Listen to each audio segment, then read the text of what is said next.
Apa kabar? Kembali lagi bersama saya Jason Wilbert Di channel ini, di video kali ini, kita akan menjelajahi sejarah yang sangat menarik tentang salah satu penemuan paling unik dalam peradaban manusia, bumerang. Pernah nggak sih teman-teman membayangkan bagaimana rasanya melempar sebuah benda melengkung dan benda itu kembali ke arah kita?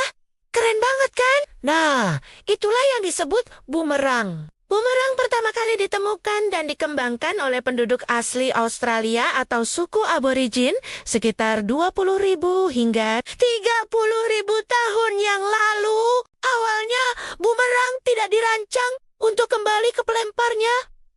Bumerang tradisional justru dibuat sebagai senjata berburu yang mematikan. Yang menarik, ternyata bumerang tidak hanya ditemukan di Australia. Arkeolog menemukan bukti penggunaan bumerang di berbagai belahan dunia. Di Mesir kuno, mereka menemukan bumerang berusia lebih dari 2000 tahun di makam Raja Tutankhamun. Bahkan di Eropa, tepatnya di Polandia, ditemukan bumerang yang terbuat dari gading mamut yang berusia sekitar 23.000 tahun. Kalian tahu nggak kenapa bumerang bisa kembali ke pelemparnya? Ini semua berkaitan dengan prinsip aerodinamika yang sangat canggih. Ketika dilempar dengan sudut yang tepat, bumerang akan berputar dan menciptakan perbedaan tekanan udara di kedua sisinya. Fenomena ini disebut dengan efek magnis, sama seperti yang terjadi pada bola melengkung dalam sepak bola. Bumerang tradisional biasanya terbuat dari kayu keras yang dibentuk seperti huruf kelima atau bentuk sabit. Tapi seiring perkembangan zaman, sekarang ada bumerang modern yang terbuat dari berbagai material seperti plastik, fiberglass, bahkan carbon fiber. Keren ya? Di Australia, bumerang bukan sekadar alat berburu. Benda ini punya nilai budaya yang sangat dalam. Dalam mitologi aborigin, bumerang sering dikaitkan dengan cerita-cerita spiritual Dreamtime.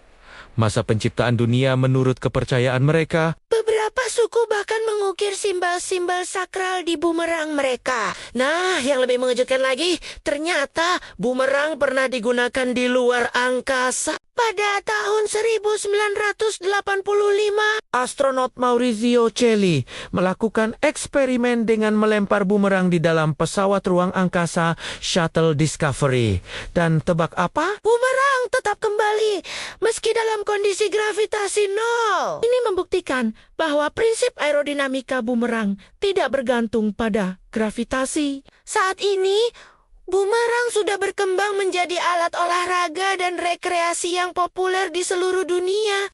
Ada berbagai kompetisi lempar bumerang internasional yang digelar secara rutin. Para peserta berlomba dalam berbagai kategori seperti jarak terjauh, waktu melayang terlama, hingga ketepatan kembali ke titik awal. Yang menarik, setiap negara punya variasi bumerang unik mereka sendiri. Di India ada valari, senjata tradisional berbentuk seperti bumerang. Di Indonesia sendiri, beberapa suku di Papua memiliki senjata lempar yang mirip bumerang untuk berburu. Buat teman-teman yang tertarik belajar melempar bumerang, ada beberapa tips dasar nih. Pertama, pilih area terbuka yang luas dan hindari kondisi berangin kencang. Kedua, pegang bumerang dengan posisi vertikal, bukan horizontal. Ketiga, Lempar dengan sudut sekitar 10-15 derajat dari vertikal. Dan yang paling penting, selalu utamakan keselamatan ya.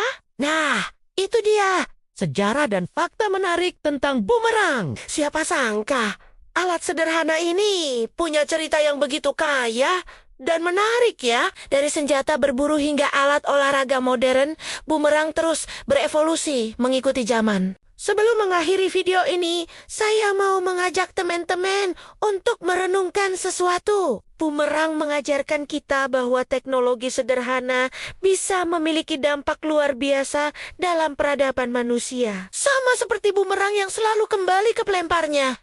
Kebaikan yang kita lakukan juga akan kembali kepada kita. Terima kasih sudah menonton video ini sampai akhir. Jangan lupa like, komen, dan subscribe ya teman-teman. Aktifkan juga lonceng notifikasinya supaya tidak ketinggalan video-video menarik lainnya. Sampai jumpa di video berikutnya.